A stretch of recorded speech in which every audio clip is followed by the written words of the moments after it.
Namaste, good to see you all, and welcome back on Zoom. So why are we doing reincarnation again? Shanti came to me and said a lot of her students on the TT had requested that I speak on the subject furthermore, and they had some questions to ask me. So we'll start with the first question.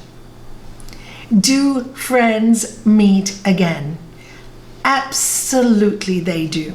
And how do you know them? You know, haven't you been to a place and you just fall in love with somebody and you just know, you have that connection and you say, oh, it's deja vu. I know I've met you somewhere. Or you go to a country. Oh, I've been through here, this place before. And you feel these things. Yeah, of course. Souls come back again. There's group incarnations. And sometimes not all your friends come back in the same incarnation, but because we have so many hundreds of lifetimes, they can come through different incarnations, depending on what you need to learn from that incarnation. You see, we come back again and again to learn. We are meant to be divine. You know, we sing that mantra, the Gayatri Mantra. Om Bhurvaswaha Tat Savitur Varenyam Bhargo Devasya Dhimahi Diyo Yona Prachodayat. And it means, I meditate on the great effulgent light, the light. I meditate on the light that enlightens all the three worlds. May it enlighten us too. So what are the three worlds? The three worlds are the physical, your astral, and the causal, where you came from. Now, in the Holy Sciences by Sri Yukteswar, and Chinmayanandaji writes about it, and so do the Buddhists, they talk about the seven heavens or the seven realms. So, Bhur, Bhuvas, Swaha are the three realms that we reincarnate to. So the first one, Bhur is the human existence, the material world, where we can touch, feel, and experience things. Bhuva is the second world of what we call electricities, in which our physical nervous system is very much connected to, and which is also very connected to our astral system, which is the system of the chakras, right? On your subtle body, on your emotional body, on your astral body, which has not only got the blueprint of this life, but many lives. And that subtle body comes into this body to learn certain lessons we have decided to come here for. So the subtle body is where we work with our electric energies, you know. And how do you know you're electric? Very simple. On a cold day, touch something, I got electricity. You're full of electricity. When you meditate a lot, you feel the electricity in your hands. We are electrical beings. Our whole nervous system is an electrical system. And when when we get too stressed and too negative, this system runs down. Also, when we get too agitated and overexcited, this system gets overrun. Okay, so the electrical system breaks down. This is the second system of our body, our astral body. Then the third one, Swahad, is the one that's connected to our causal system, connected to the one that is divine, that is higher, and it's more to do with magnetism of the energies. Now, when I think about magnetism, and when they explained this to me, I mean, when I read about it, I really contemplated on this for quite some years. And magnetism to me was in the vibrant energy of love, the vibrant energy of kindness, the vibrant energy of goodness. And this is why all traditions have this rule. You know, Swadhyaya is about on earth, there are these great vows, we call them, Mahavratrams. They cannot be broken. These vows are non-violence, truthfulness, non-stealing, moderation in everything you do, non-greed. These are the great universal vows. And you find it in every system. Because this is the magnetism that connects us to the divine. So what happens? These are the three worlds that we are dealing with on this level. And then there are more levels. Then you got the next level, which is called the Mahaloka, or the heaven. Now this level is when we are in between being born again, but we have some spiritual realization. It is a level where we really rest, rejuvenate, realize what we have done and not accomplished, or not seen what we were born to become, and we have to come back and do it again. But this energy level is like it's full of love and teaching. It's not about punishment. If we've done something wrong, we have to come back here to face it. I'm so sorry to tell you. So punishment is actually considered coming back again and again and again to this world.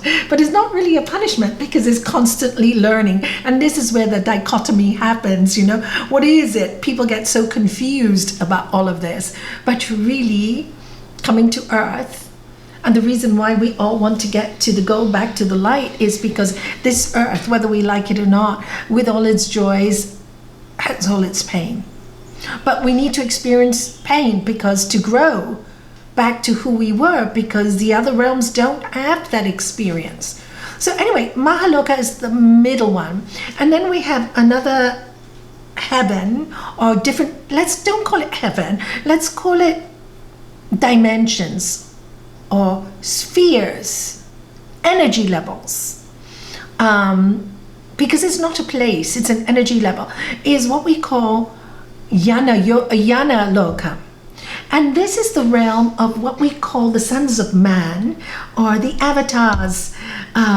This is where they don't need to come back to physical bodies anymore, but they can choose to help people like us. They can choose to come back and teach us.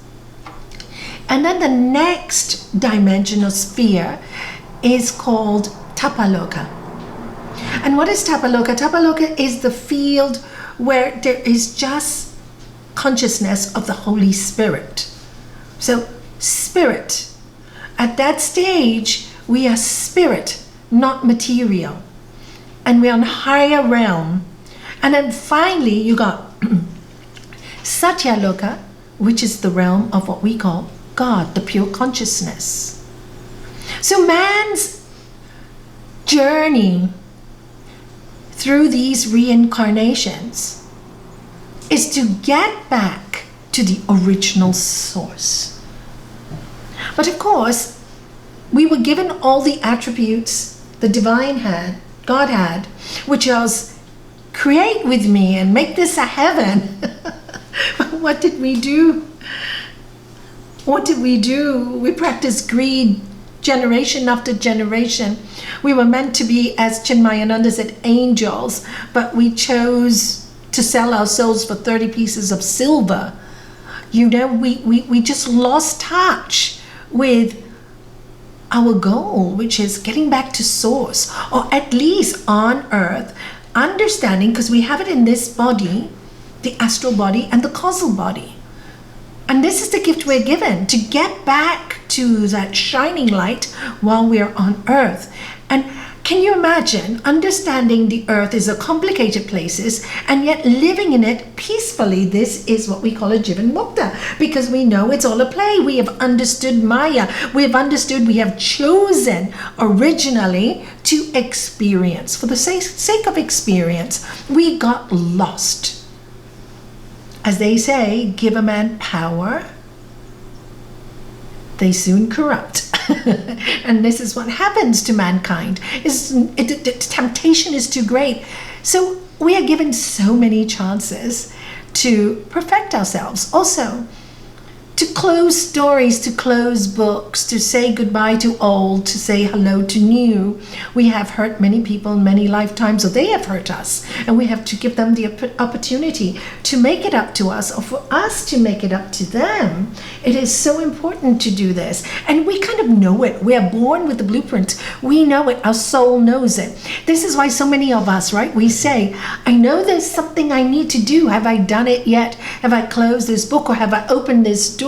And when we have low self-esteem and we don't believe in the light in us, we just deteriorate and we're never happy. We're frustrated. So this is when we fall into addictions or emotional connections that we can't seem to let go of. We can't seem to. So we get more and more and more attached to this world, thinking this is all there is. But there's so much more. We are born to understand. One, we are eternal. Can you understand that? You're eternal. You'll never die. So there's no need to be greedy. There's no need to be anxious about anything, because we're all going to die, and you cannot take anything of the material world with you, because you're not made of material. You're electricity. You're magnet. And ultimately beyond the magnet to essence, and beyond that to a state where you can choose to come back or never come back again. So the journey is ours. That's why in Sri Patanjali, when he describes Ishvara, God or Brahman, what does he say? Ishvara is not bothered, does not have any of our afflictions, does not get involved in our desires, does not get involved in punishing us or praising us. God doesn't do any of that. It's just the love given to us to do it for ourselves. We got the God power, and we keep selling it. We keep selling it for material things. So we're given like millions of chances to come back again and again and again. And if you read about Buddha, he recognized his 500 different reincarnations, from animal to mankind to animal to mankind. And finally, in his final stage of Mahasamadhi, the great awakening, when you die and you have understood the truth, there's no longer the need to come home, to come here, home, to this home, to the physical home again, right? So that's why we have this journey. It's a journey, like if you think about it, a journey into higher dimensions. It's not linear. The other dimensions have no time zones. It is only in this dimension. So yes, we can tap future generations, but it is better for us not to know. It is better for us not to know what the future will bring. Why is it better for us not to know? One, I remember when, and this happened to many people, when I was young, you see these fortune tellers, right? Because curious about the occult. And it's not wrong. It's just like, okay. So they said to me, oh, you will definitely be married to somebody with the initial V. Initial V? So many years, I was looking for the V. It never turned up. My husband was SC and Les is LR. So there is no initial V in my life, And for many years, oh my God, where's the V, And you have to laugh because it's mind stuff. It's also auto-suggestion. Sometimes somebody could suggest it and you do meet the letter V, and then you think this person's for me, and it could be the worst person for you. So sometimes it's better not to know. It could be the wrong thing that you are knowing. It could be the wrong V. So this is why we are not given what we should know. So that's why the future's not given to us. Can we tap into it once in a while? Yes, and many do. When they start meditating, people can start seeing sometimes bits of their future. They actually vision, they see it in their minds. Many people have told me this. This is quite a common thing, and they don't like to talk about it because they think they're imagining it, but they're not. Because too many people have told me that they've had visions of the future that show me that they have tapped on it. For example, at the age of 12, I remember in school, we were told how we would see our lives when we got older. And I actually drew a house. Now, I lived in Hong Kong, where we did live in a very big house. And my sister's there, she'll vouch for it, with all our cousins, etc., in a very big house, 52 bedrooms. But all our cousins lived together with us, and our uncles and aunties. But I was thinking my own little house, and I would, have a little, because I was at home economic class when they asked us to think about this, cooking for people.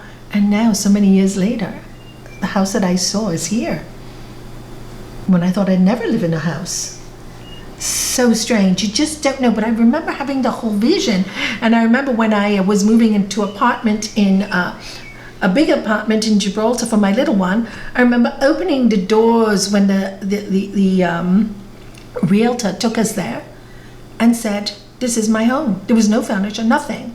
I saw the whole place done up. I saw it. It's like when I bought this house, I saw the yoga center, and there was only a terrace there. There are certain things you see and you know, which help, because then I know, meant to be, because it's too clear. It's so clear, and I trust myself. You see, many people get these clear visions that guide them, but they don't trust themselves.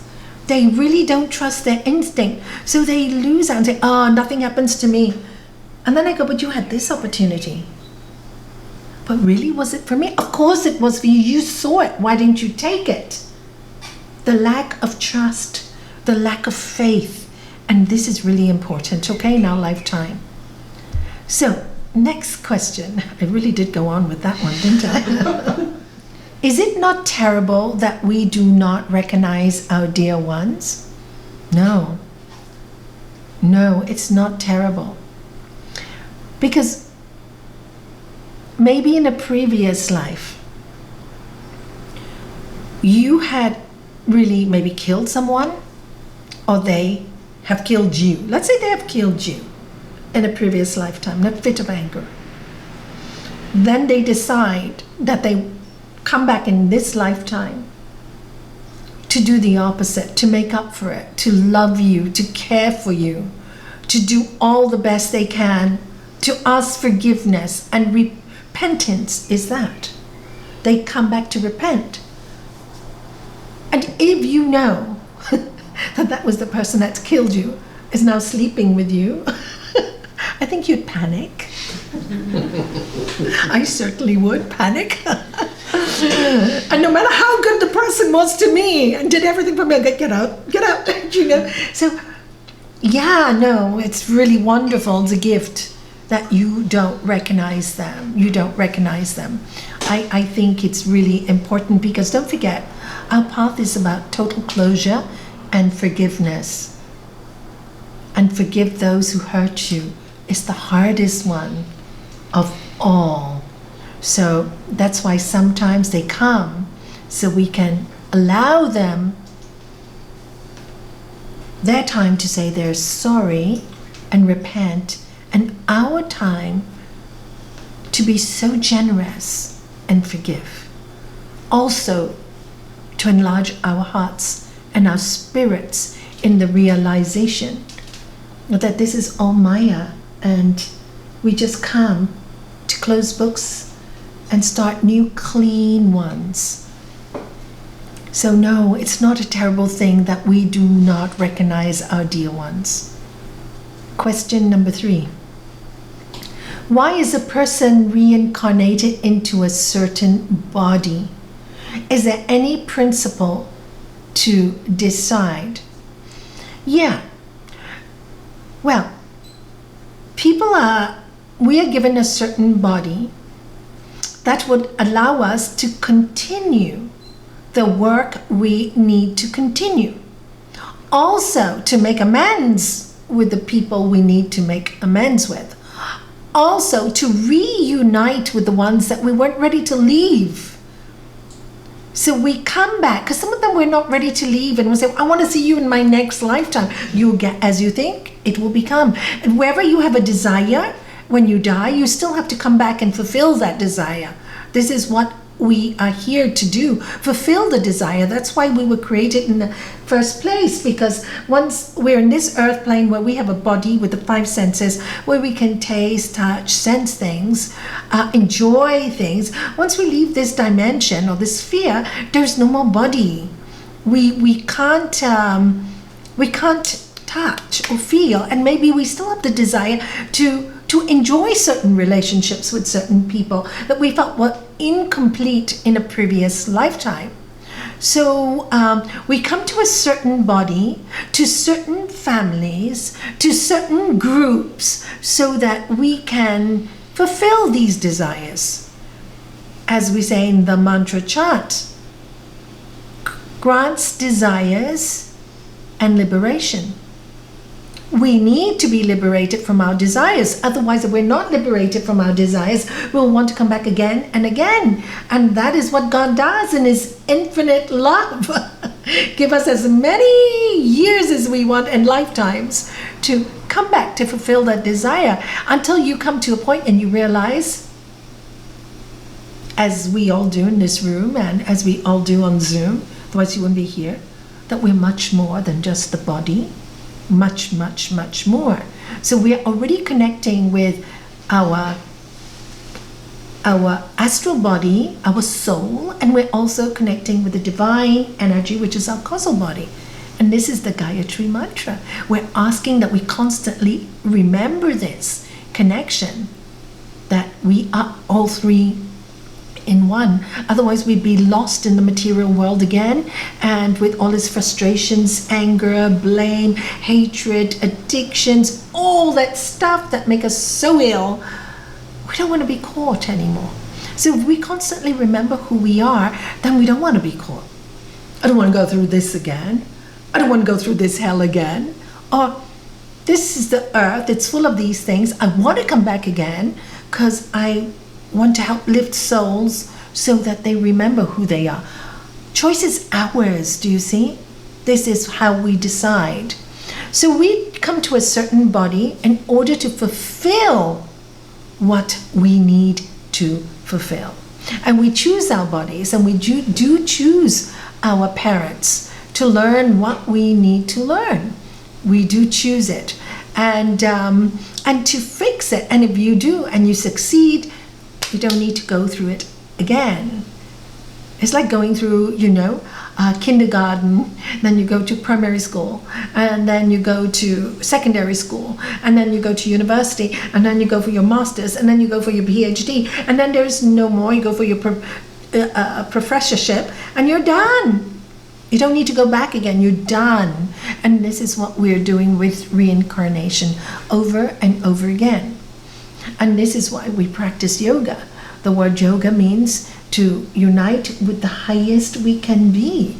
And that's in constant memory that we are spirit.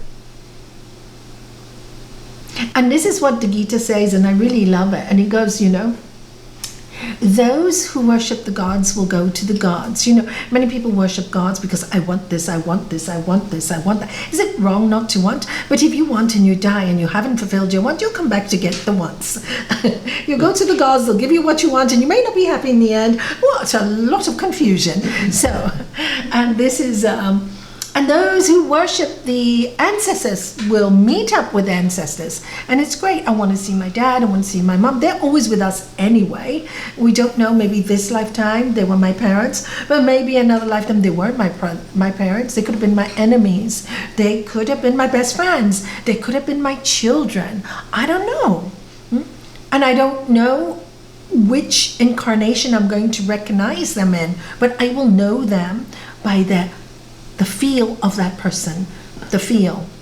If you want to understand this further, there's a really good book I think I mentioned last week that's written by a great psychotherapist, Brian Weiss, and it's Many Lives, Many Masters. And the second one he's written, Same Soul, Many Bodies, is also a wonderful, wonderful book to read, because it gives you this hope, and Most people get so desperate. Is this all life about? And da da da, and there's nowhere better to go. But this gives you hope. And if you want to experience the same people again, you can. And there will be that joy in seeing them again. There will be that joy.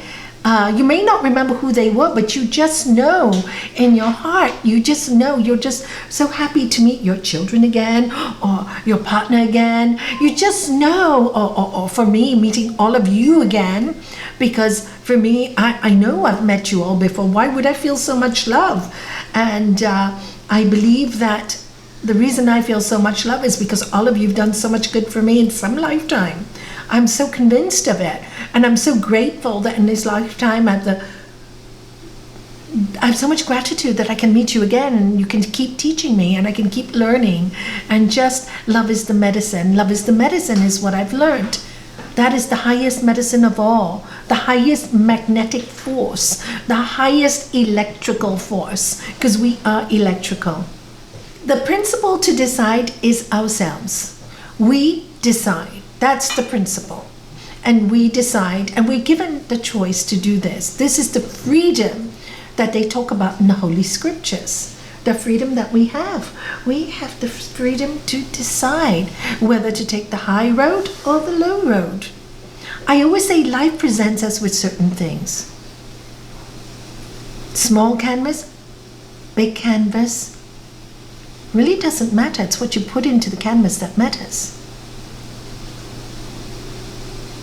So a small canvas like this could be worth millions, and a big canvas like that could be worth nothing. So it's what you put in the canvas, and that's the freedom we have been given. The size of the canvas is perhaps what we've just been given, the body we have given, the body we have chosen to serve. As you all know, I have a very wonderful special needs granddaughter, and I'm very grateful that my children feel the same way about her as I do. Because I am convinced she is reincarnated. Her soul decided to have the broken body so that we can learn about this disease. And then when we found out that her case of mitochondrial disease, TIM22, is it the chromosome that it's gone wrong? Is the first one they have discovered worldwide. They have not discovered this before. And listen, look at the number 22, Gurudev's number. It's quite incredible, right? And her name is Talia, starts with T. And the most unusual thing is that both the parents, right? And this is really, they always say it comes from the mother, mitochondrial. But both parents have a slight effect in the T22. So she'd actually chosen those parents to come to this body to show the world that, you know what, I'm a princess. And sometimes she does act like one, doesn't she? She really is. She's always laughing, except when she's in pain, but she's quite a character. She's quite cheeky, you know, sometimes. And she does have a sense of humor. And what she's achieved in a body that was not supposed to achieve that has given a lot of people hope.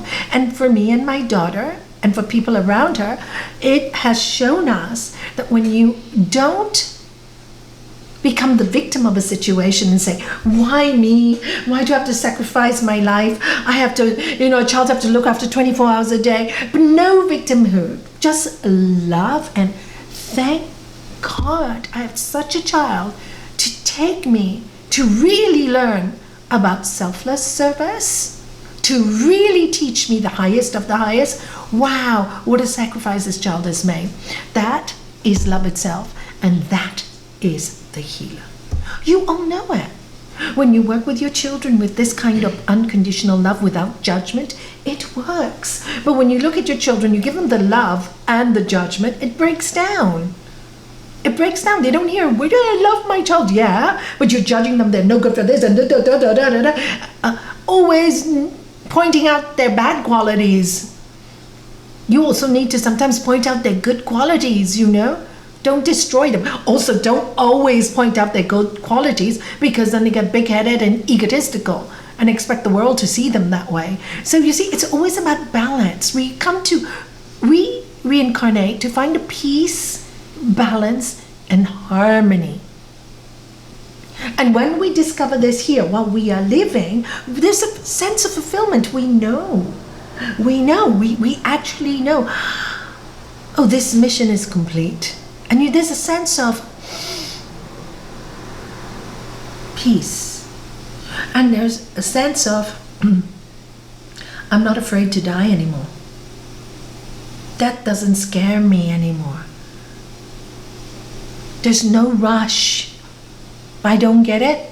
This time at least I put all my energies in to being the best I can. Next life you get a good body, right family, and you can continue your path. Our job is to uplift our world, to take all of us up to a higher place. We were born to be in the Garden of Eden, but because of man's greed, we made it into the garden called hell. And we're not meant to do this. So we, in this reincarnation, this incarnation, all of us, I think we're put together to propagate this teaching, all of us together. And first of all, I think this incarnation, first of all, has taught us to clean up our own act, to work with ourselves first. And we all come together to work on ourselves first. As my master said in the very first talk I heard him speak on in Gibraltar on world peace. And he said, what is the point of asking for world peace when there's no peace inside of you? What is the point? Start here first. When you are peaceful, then you can see the electricities, the vibration, the magnetism of the divine will work through you. It will just work through you. You don't even have to do anything.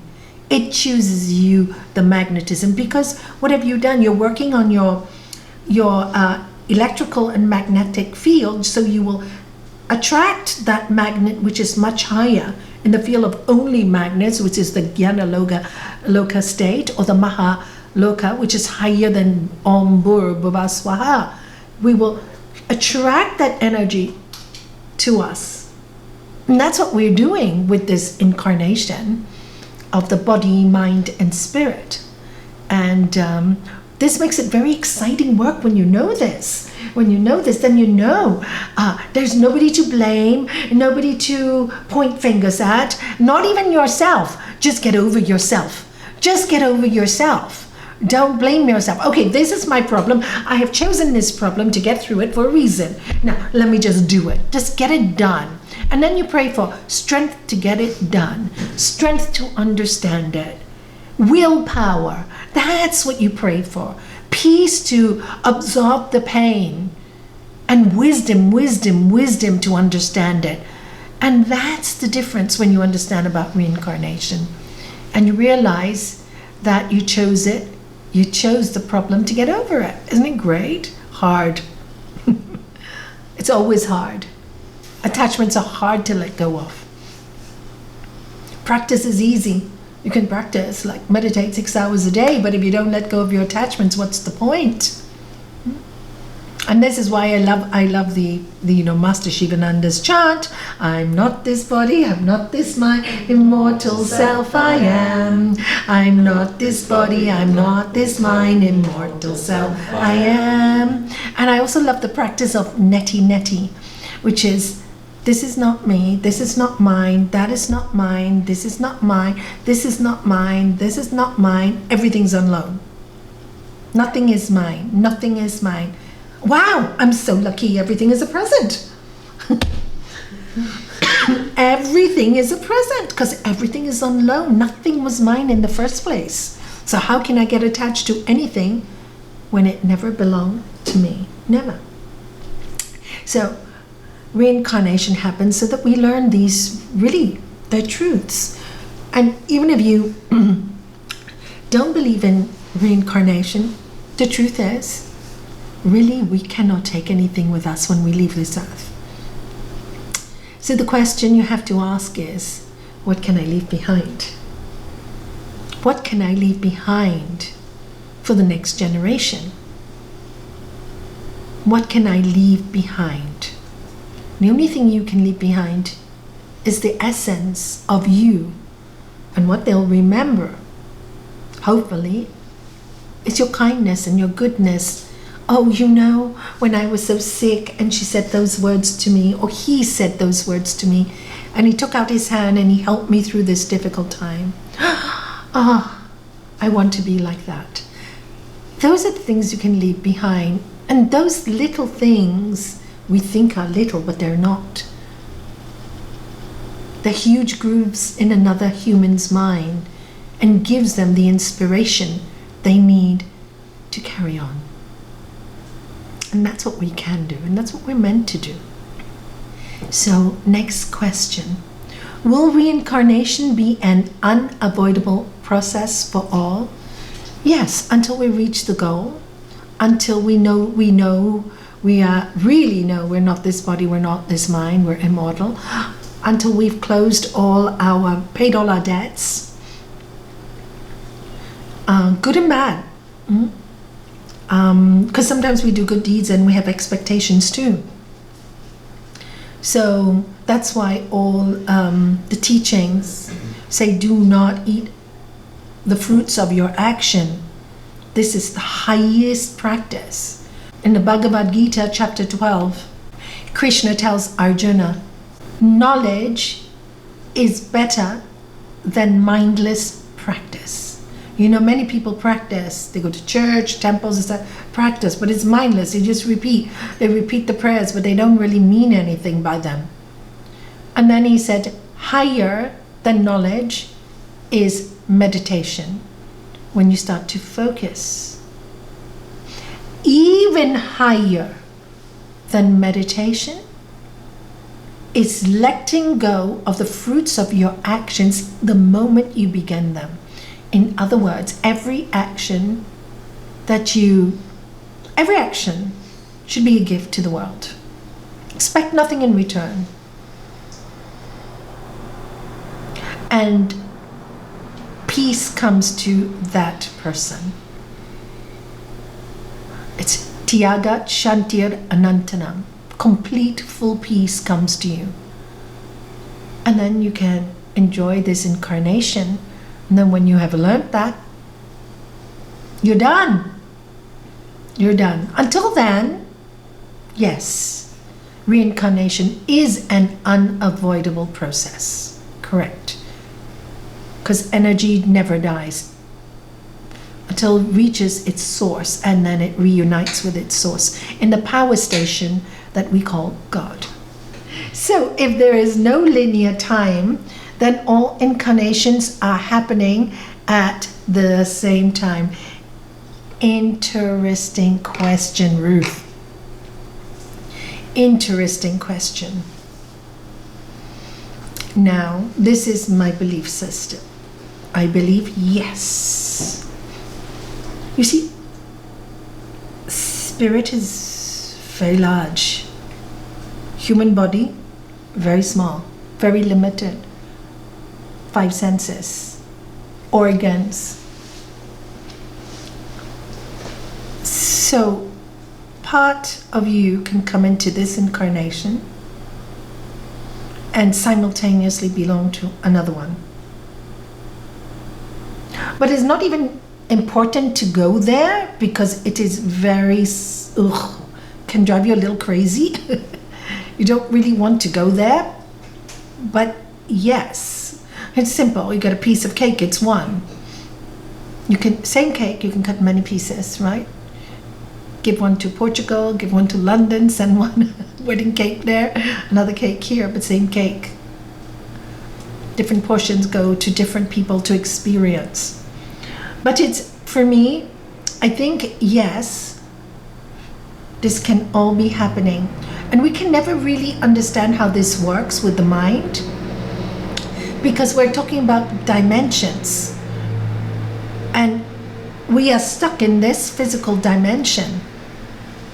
Yes, we can go from dimension to dimension as we progress. We become more psychic, we become more connected to the magnetism, and we can get messages from from the magnets, from those realms. Yes, we can. We can get messages from the ancestors as well, because they could be in the middle realm and give us messages to look after us. They too will be reincarnated again, but they at that Mahaloka can still help us a lot in our realm. And so when you go to all these different fields of thought, again, it's mind games. And for me, I have learned, keep it simple. I'm in this incarnation, in this body, and I have to learn something through this body.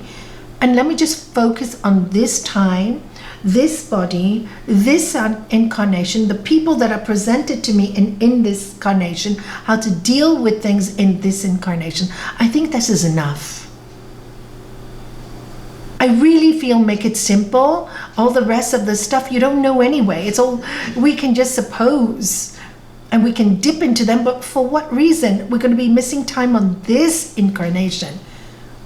Because this incarnation will not come again. And if we spend all our time in previous incarnations or future incarnations and double guessing everything, what we come to learn in this incarnation may not be complete, unless you're somebody like Brian Weiss. And in his, when he started to regress, and he wasn't meaning to regress, but Catherine, his student, his patient, regressed automatically. And all the time she was speaking from the masters, they kept on telling him, the messages are not for her. They're for you as a psychotherapist to take psychotherapy to another level of understanding, to the spiritual level. Because don't forget, when he was working, all this, Raymond Moody, Dr. Raymond Moody writing about life after life, was all like, oh God, these doctors are turned loony at that time. So it was a big step for him as a psychotherapist to say, oh my God, I've experienced this, and this is the best kind of therapy, better than any therapy. Because he went deeper into her being, what she had to learn from this lifetime and different lifetimes. And the masters kept telling him, the lesson is not for her, it's for you. Her incarnation was chosen, so you are from the higher realm. You have to share this knowledge, you see? So, and that's what he did. And he said, even if you read his book, he was petrified to share the knowledge because he was so scared to be laughed at. And I truly understand that, because as I often say, 30 years ago when I started teaching yoga, people would call me a witch. People would call me a witch. And now everybody's taking yoga. So you see, things have changed a lot. Our world has advanced a lot. We have advanced a lot spiritually. Our world has also deteriorated a lot. So we have got very brights and very darks. And this is the stage we are in, this incarnation. And I think we need to topple that scale. I hope we can. I really believe that's why we're all here. And this why it's not anymore limited to one guru or one master, but many of us learning to be the highest we can. And I really believe this is the next step for all of us. The more of us there are, the more light is shed on our world. Michelle's going to tell you the story. Now, this is a book by a man called Neil Donald Walsh, who wrote a series of books called Conversations with God. And he wrote this as a children's story, and it's called The Little Soul, S-O-U-L, and the Sun. And basically, this is a very kind of shortened version of it. There's this little soul running around heaven like a little angel, and all the other little angels, and they're having a wonderful time. And one day he bumps into God and he says, "Hi God." And God says, "How are you doing? How are you getting on?" And he says, "Oh, I'm having a wonderful time, wonderful time." And God said, "Yes, and are you happy?" And he said, "Yes, I am." And then he thinks for a moment and he says, "But I was thinking, what would it be like to be not full of light all the time?" Sort of, in a way. And God said, well, that can be arranged. So he said, well, what we can do is we can kind of get you born into a particular life so that you have certain experiences, right? And he said what would you like to learn? And he said, well, I'd like to learn about forgiveness. So God said, done. But you need a friend. You need somebody who loves you so much that they will come into this next life with you and hurt you very badly. Then, in this process, you will learn forgiveness. So the little soul kind of says, oh gosh, who's going to help me out with this? You know, my friends don't want to hurt me. And this other little soul came up to him and said, you know, I'll do it for you. I'll do it for you because I love you so much. In order to do that, he said, I'm going to have to dim my light. I'm going to have to cover my light with the darkness. So that when we come into this life and I'm there to hurt you, I will be a dark person. And he said, now I'm going to ask you to do something for me. And the little soul said, oh yes, anything, anything. He said, will you please remember who I really am? Because I won't. I think that's incredibly powerful. Yeah. So it's a beautiful book. I recommend you get it and teach your children. Okay. Thank you, Michelle. All right. People volunteer to take on the role of the monster, so we learn to forgive, and we have to remind them that they were never the monster in the first place. And I love that, because that's exactly what it is, because we all come from the same source, so who can be the monster? I mean, if it all came from God, then the demon came from God. Why did God create the demon? Because we wanted to have an experience. So, in other words, the poor devil gets so many insults when it's really part of the divine, and chose to take the bad part to teach us, so we have something to learn. I always say, if there was no Judas, there would be no Jesus. Judas made Jesus, right? People recognize his sacrifice. So this is so when you see the bigger picture, everything makes so much sense. Everything makes so much sense. If everything happens at the same time, why can't we understand the issue of linear time?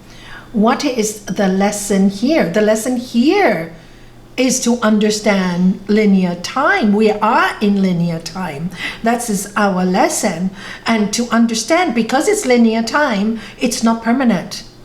And when we totally understand it's linear time on Earth, then we won't get bothered. We'll know it's for a short period. We come, we go, don't get too attached, sort out, forgive, make all the things, sort out all the things, say goodbye when you die nicely, go to the light. Yeah, because you are in linear time for that reason. We have chosen to be in linear time, and we need to understand that while we're here, not to complain about it or think of anything else. This is where we are right now. The power of now, right now.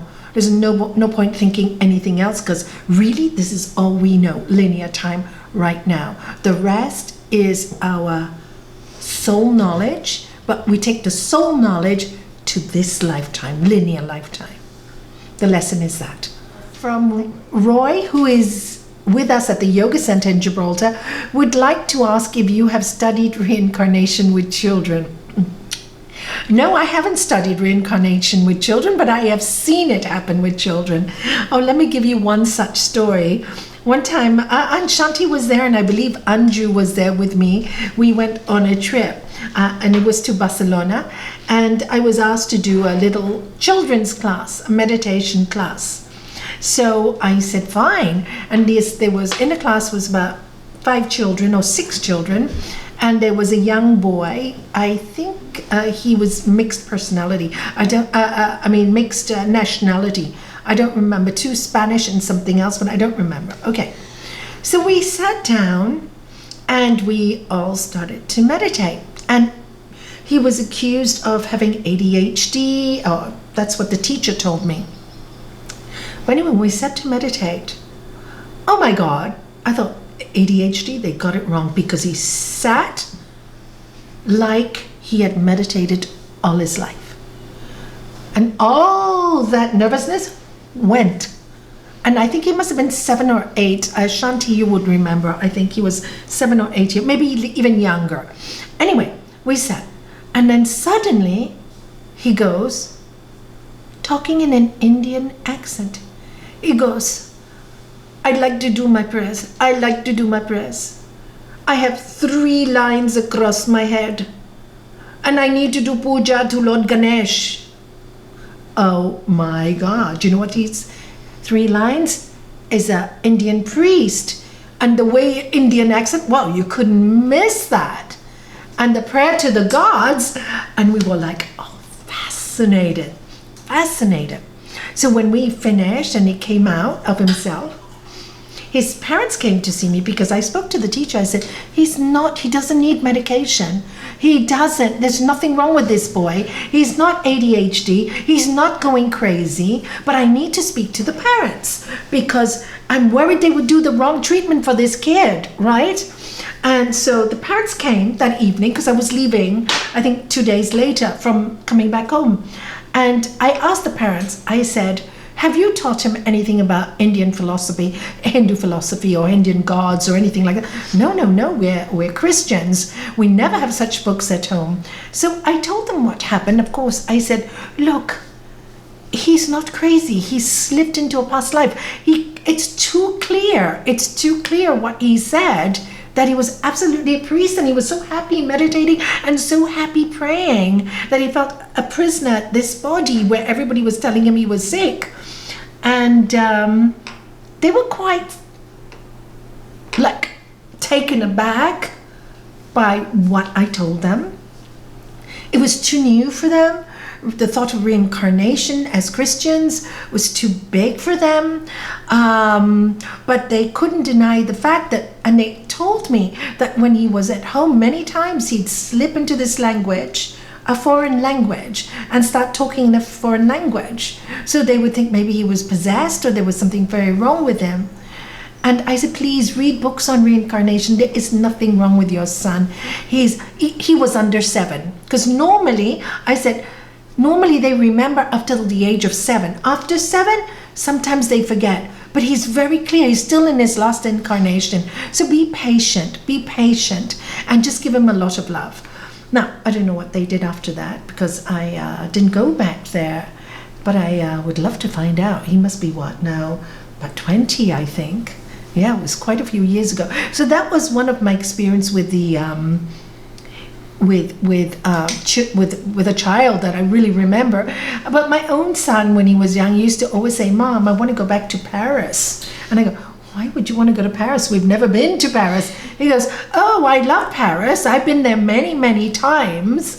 And then, but he forgot about that when he got older. And my own granddaughters, they used to talk about knowing that before they came to this earth, my granddaughter Tara said to my son, when he was just going to marry Harsha, she said to them, I knew you were going to marry Harsha. And she was very young then, 3 or 4 years old, or 5. And then she said, I knew because before I came to Earth, I saw this star. Do you see Granny's little earring here? Because I was at this little earring for years and years and years.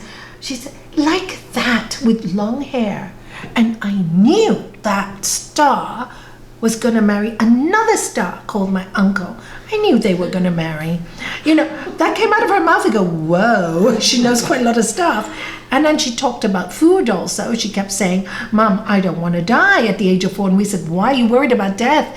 And she said, because if I die, I can't hug you and I can't eat food. She knew that in the spirit realm, she wouldn't experience these things. So obviously she came back to Earth to experience this. So she wanted that experience. And the funny thing is, as a child, we come from a family that loved to share. My daughter, my son, we all love to share everything. And she would never want to share her food. Never. She'd go like this to her food. And I said, Shani, she must have been starving in her last incarnation. she wouldn't. Even today, she's much better, but she still sometimes hides the food. She doesn't need to do it anymore. So it's quite funny when you see these things and you pick it up. It was from a previous life, and that's my work. And I've seen other children I have worked with, when I see young kids like Jessica's son, and then also Ava, another girl I was talking to, they speak like old souls. They definitely were not have one incarnation. How do they talk about theoretical physics? And how does she talk about the state of mankind, that we had forgotten what we are born here to be, when she's never studied spiritual sciences, So yes, in children I have seen that, and I believe there are a lot of old souls being born now to help our world. I really see that. And I think many children are teachers to their parents. And I think the parents need to open their minds to know this, because some of the things that young people say are quite incredible. And I also know people, or maybe in the 30s or 40s now, and as children have voiced the care for the world, the love for the world, their spiritual values, not religious, but spiritual values, and we're told to shut up and told not to talk about those things, that they've got to make money and they got to do this and they got to do that, and forget what they knew so strongly. So of course, when they come to me from the age of 25 to 45, they're so lost, because from the beginning, they thought there was something wrong with them, when they've always known that we were spirit, and they were told to shut up, because unless they were religious, they couldn't be spiritual. So there was a lot. So I have seen this, and for me, I think all these souls are incarnated to learn to become who they really are. And they come to parents who stopped them, and maybe stopped them many lifetimes. And now this is the lifetime to be who they are, without fear and with great love. Without fear and with great love. And say, this is who I am, this is who we are. And if you don't agree, it's okay. But I'm going to take my road forward in spirit. And I see that takes great courage. And I think many souls are doing this. So yeah, I have, there are many, many more stories, but I forget them. I've seen so many children in my life, and I do enjoy talking to children. I think they can tell us a lot about past lives. Yeah.